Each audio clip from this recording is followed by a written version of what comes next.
नमस्कार, मेरा नाम आलोक है। आप लाइव स्ट्रीज देख रहे हैं। इस वक्त हम मौजूद हैं पटना के डाकबंगला चौराहे पर। देखिए, कल प्रधानमंत्री नरेंद्र मोदी का रोड शो होना है, उससे पहले रिहर्सल हो रहा है। उससे पहले जो फुल कार्केट है प्रधानमंत्री नरेंद्र मोदी का, जो कल गुजरेगा, उसकी झलक हम आपको दिखाएंगे। देखिए, पटना के डाकबंगला चौराहे पर है, कल रोड शो होना है।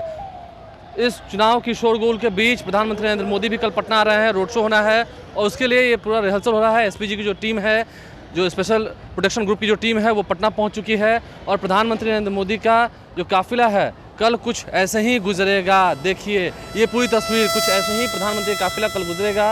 उसकी पूरी जो रिहर्सल है प्रशासन के द्वारा वो की जा रही है।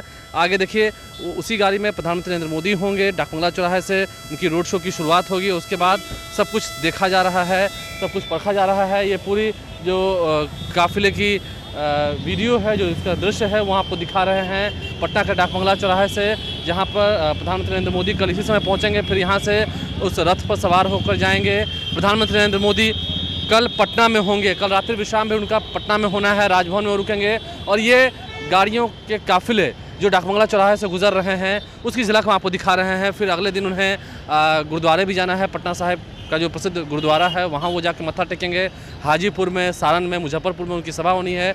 और ये पूरी तस्वीर पटना के डाकबंगला चौराहे से हम आपको दिखा रहे हैं। प्रधानमंत्री नरेंद्र मोदी का काफिला कुछ ऐसे ही कल गुजरेगा, जिसकी झलक हमने आपको दिखाई है। पीछे एम्बुलेंस है और तमाम जो गाड़ियां हैं वीवीआईपीज़ की वो होंगी। डिप्टी सीएम होंगे, सम्राट चौधरी के साथ होंगे, विजय सिन्हा उनके साथ होंगे, रविशंकर प्रसाद और रामकृपाल यादव। देखिए, रविशंकर प्रसाद पटना साहिब से उम्मीदवार हैं, रामकृपाल यादव भी पाटलिपुत्रा से उम्मीदवार हैं। बीजेपी के दोनों ही केंद्रीय मंत्री रहे हैं, तो उन दोनों के लिए प्रचार प्रसार होगा। पहली बार राजधानी पटना के इतिहास में पहली बार प्रधानमंत्री नरेंद्र मोदी का रोड शो होना। और देखिए कैसे सड़कों पर लाइटनिंग कर दी गई है। और ये गाड़ियों के काफिले इस बात के गवाह हैं कि कल जब प्रधानमंत्री नरेंद्र मोदी यहाँ से गुजरेंगे तो चप्पे चप्पे पर पुलिस होगी। डीएम हो, एसडीएम हो, तमाम जितने छोटे से लेकर बड़े पदाधिकारी हों, वो सभी यहाँ पर रहेंगे। और काफिला जो है नरेंद्र मोदी का जब यहाँ से गुजरा है तो आपने जो तस्वीर देखी है, चप्पे चप्पे पर पुलिस है, फोर्सेस खड़ी है, खुद जो प्रशासनिक पदाधिकारी हैं वो यहाँ मौजूद होंगे। देखिए, दूर तलक ये जो गाड़ियों के काफिले हैं अभी भी रुकने का नाम नहीं ले रहे हैं। हर तरफ गाड़ियों में एसपीजी की जो टीम है वो बैठी हुई है। और कैसे उनकी सुरक्षा होगी, इस पर पहले से ही मीटिंग शुरू है। देखिए, वीवीआईपीज़ की तमाम जितनी गाड़ियां हैं वो यहाँ सभी भी क्रॉस कर रही हैं और कितनी तेज़ी से ये गाड़ियां यहाँ से गुजर रही हैं। तो आप समझ सकते हैं ये पूरा जो रिहर्सल है, कार्केट रिहर्सल है, वो किया जा रहा है। आप समझ सकते हैं पटना में कल चप्पे चप्पे पर पुलिस होगी। ट्रैफिक व्यवस्था जो है वो बदली हुई है। प्रधानमंत्री नरेंद्र मोदी जब कल रोड शो करेंगे उसके लिए पूरी तैयारी कर ली गई है। हम तस्वीर आपको अब दिखा रहे हैं कैसे पटना के जो डीएम हैं, पटना के जो कमिश्नर हैं, पटना के जो एसएसपी हैं, सिटी एसपी हैं, इसके अलावा ट्रैफिक एसपी हैं, वो सभी सड़कों पर हैं। कैसे सड़कों पर वो घूम रहे हैं। इस पूरे रूट पर डाकबंगला चौराहे से उनकी इसकी रोड शो की शुरुआत होनी है। आगे एग्जीबिशन रोड, भट्टाचार्य रोड जो है वहाँ तक ये काफिला जाएगा। फिर कदम कुआं हिंदी साहित्य सम्मेलन, उसके बाद बाकरगंज की ओर से होते हुए उद्योग भवन तक वो पूरा जो रोड शो है वो आएगा। लोगों के दोनों तरफ लोग होंगे, तो इसके लिए भी पैनी नज़र है। प्रधानमंत्री नरेंद्र मोदी कल जब रोड शो करेंगे, साथ में जो नेता उनके उपस्थित होंगे जिनकी जानकारी हमने आपको बताई है। और देखिए, अब इस आधुनिक युग में देर शाम को जब रोड शो होता है, क्योंकि दिन में काफ़ी गर्मी होती है, लोकतंत्र का त्यौहार है। 13 मई को चौथे फेज़ की वोटिंग होनी है। उसी दिन बिहार में ही 3 जगह पर नरेंद्र मोदी की सभा होनी है। तो ऐसे में सबकी निगाहें नरेंद्र मोदी पर होगी, खास करके पटना के लोग जो बेसब्री से नरेंद्र मोदी का इंतज़ार कर रहे हैं। हर तरफ तैयारियां की जा रही है। देखिए कैसे सड़कों पर अगर हम कहें तो लाइटनिंग की गई है, हर तरफ विशेष व्यवस्था की गई है। जो यहाँ से हाई टेंशन जितने तार गुजरते थे उन सभी हाई टेंशन तार को बदला गया है। हर तरफ सीसीटीवी कैमरे हैं, सभी कैमरे वर्किंग हैं, ऐसी बात नहीं है। ऐसे भी पटना में जितने कैमरे हैं वर्किंग है। ट्रैफिक व्यवस्था को देखते हुए और कैमरे जो हैं वो लगाए गए हैं। जगह जगह जो देखिए इमारतें हैं, बड़ी बड़ी इमारतें हैं, उन पर स्नाइपर्स जो हैं वो तैनात रहेंगे। कैसे किसी भी तरह से उनकी सुरक्षा में कोई चूक ना हो जाए। और देखिए, नरेंद्र मोदी के स्वागत में पोस्टर्स, माननीय नरेंद्र मोदी जी का पाटलिपुत्र की इस पावन धरती पर स्वागत है। फिर एक बार मोदी सरकार, लाइट जल रही है, हर रोज एलईडी लाइटिंग भी कर दी गई है सड़कों पर, ताकि एक त्यौहार जैसा दृश्य दिख रहा है। देखिए, लोकतंत्र का त्यौहार तो है ही। नरेंद्र मोदी जो हैं वो विश्व के सबसे बड़े नेता हैं। इस लोकतांत्रिक हमारे जो देश है, रिपब्लिक इंडिया के प्राइम मिनिस्टर हैं।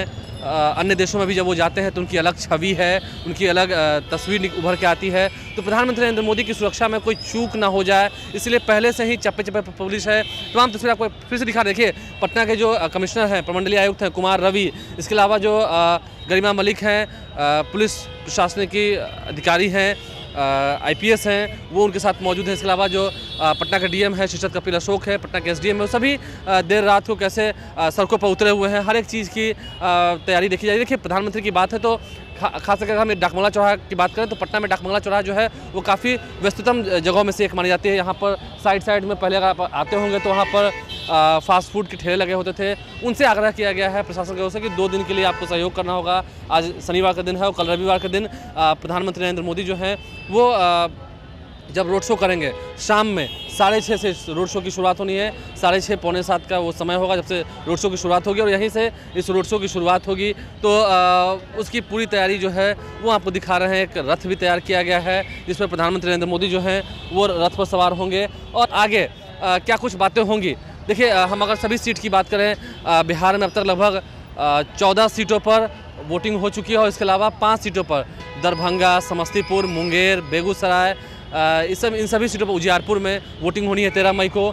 तो सबकी निगाहें हैं NDA जो है वो कैसे बहुमत हासिल करे। अब देखिए फिर से ट्रैफिक व्यवस्था जो है वो सामान्य रूप से उसे शुरू कर दी गई है। थोड़ी सी यहाँ पर जाम की समस्या थी, वो आज थी क्योंकि अभी रिहर्सल हो रहा था, रिहर्सल कराई जा रही थी प्रशासनिक सेवा की ओर से। एयरपोर्ट से कैसे वो राजभवन जाएंगे, राजभवन से फिर वो वहाँ से थोड़ी देर विश्राम करने के बाद तब वो रोड शो शुरू करेंगे और काफ़ी भीड़ होगी। कल सड़कों पर काफ़ी भीड़ होगी। BJP नेताओं ने इसके लिए पूरी तैयारी कर रखी है। हर तरफ उत्साह है, उमंग है नरेंद्र मोदी के आने का और हमने दिखाया है तैयारियाँ कैसी हैं, प्रशासनिक महकमे में कैसी चहलकदमी है। खुद नीतीश कुमार सूबे के मुख्यमंत्री उनका स्वागत करेंगे एयरपोर्ट पर। उसके बाद देखिए जब हम बात करें राजनीति की तो राजनीति में उतार चढ़ाव होते हैं। ये कहा जा रहा है कि चुनाव जो है वो काफ़ी गंभीर चुनाव है, चुनाव में अब थोड़ी लड़ाई दिख रही है। और पहली बार जब प्रधानमंत्री नरेंद्र मोदी पटना की सड़कों पर रोड शो करेंगे, रोड शो इस बार उन्होंने कई रोड शो किए हैं, लगभग 30 से अधिक रोड शो उन्होंने अब तक देश भर में किए हैं। तो ऐसे में पटना में वोटिंग ऐसे 1 जून को होनी है, 7वें फेज़ में, अंतिम चरण में पटना में मतदान होने हैं। पटना, पाटलिपुत्रा, आरा, इसके अलावा हम काराकाट की बात करें, उन तमाम जगहों पर चुनाव जो हैं वो 1 जून को होने। लेकिन उससे पहले प्रधानमंत्री नरेंद्र मोदी का यह रोड शो काफ़ी मायनों में अहम है। ये मैसेज दूर तक जाएगा क्योंकि कल होकर ठीक वो हाजीपुर में, सारण में और मुजफ्फरपुर में 2 सीटें हैं। मुजफ्फरपुर के कई ऐसे जो विधानसभा क्षेत्र हैं, मुजफ्फरपुर जिले के कई ऐसे विधानसभा क्षेत्र हैं वो वैशाली लोकसभा में आते हैं जहाँ से वीना सिंह उम्मीदवार हैं। तो उन दोनों के लिए ही वहाँ पर प्रचार करेंगे मुजफ्फरपुर में। अगर हम सारण की बात करें तो सारण में रोहिणी आचार्य जो कि लालू प्रसाद की बेटियां हैं वो चुनावी अखाड़े में हैं। सामने में है राजीव प्रताप रूडी जो कि NDA के उम्मीदवार हैं, BJP के उम्मीदवार हैं, कई बार वो सांसद रहे हैं, राबड़ी देवी को उन्होंने चुनाव हराया है और वो पायलट भी हैं, हवाई जहाज़ उड़ाना भी वो जानते हैं। तो ऐसे में देखिए कई लड़ाई है। चुनावी सभा को संबोधित करेंगे, हाजीपुर में वो जाएंगे, चिराग पासवान के लिए वो चुनावी सभा करेंगे, मुजफ्फरपुर में जाएंगे, सारण जाएंगे। मुजफ्फरपुर में वो वैशाली की जो उम्मीदवार है वीना देवी उनको भी वहीं बुलाया जाएगा। फिर इसके अलावा मुजफ्फरपुर से जो BJP के कैंडिडेट हैं राजभूषण चौधरी उनको भी वहाँ बुलाया जाएगा, उनके लिए प्रचार प्रसार करेंगे। तो ऐसे में देखिए सड़कों पर अगर आपको दिखाएं कैसे बड़ी संख्या में जो पुलिस प्रशासन के लोग हैं वो देर रात से ही यहाँ मुस्तैद कर दिए गए हैं और पटना में चप्पे चप्पे पर पुलिस की जो नज़र है, जवान हैं, सुरक्षा में तैनात जवान हैं, जो पुलिस महकमे के जो अधिकारी हैं, IPS लॉबी के भी IPS भी कितने जो हैं वो सड़कों पर हैं। तो आप समझ सकते हैं बड़ी तैयारी है। प्रधानमंत्री नरेंद्र मोदी जब रोड शो करेंगे चप्पे चप्पे पर सबकी निगाहें होंगी, इमारतों से, ऊंची इमारतों से भी सब पर नज़र रखी जाएगी ताकि कोई इस बेहतरीन माहौल में खलल न डाल सके। तो इसलिए प्रशासन पूरी तरह मुस्तैद है। नरेंद्र मोदी के आने से कितना फ़ायदा होगा BJP को ये तो खैर देखना होगा कितना, क्योंकि पटना जो है वो सेफ सीट मानी जाती है BJP के लिए। पाटलिपुत्रा से भी रामकृपाल यादव कई बार चुनाव जीतते रहे हैं, मीसा भारती को उन्होंने चुनाव हराया है। तो ऐसे में वहाँ पर भी रामकृपाल यादव जमीन धातल के नेता हैं, उन्हें इस बार कितना लाभ होता है नरेंद्र मोदी के आने से देखना होगा। क्योंकि एक वोट, नरेंद्र मोदी खुद कहते हैं, एक वोट जो आप कमल पर दीजिएगा, कमल को दीजिएगा, कमल पर बटन दबाइएगा, वो वोट सीधा नरेंद्र मोदी तक पहुंचेगा और नरेंद्र मोदी मजबूत होंगे। तो नरेंद्र मोदी जब युवाओं से मुखातिब होंगे, युवा भी बड़ी संख्या में सड़कों पर होंगे, तो क्या माहौल होगा कल आपको तस्वीर दिखाएंगे। हमारे चैनल को सब्सक्राइब कर लें, साथ साथ फेसबुक पेज भी लाइक करें। धन्यवाद।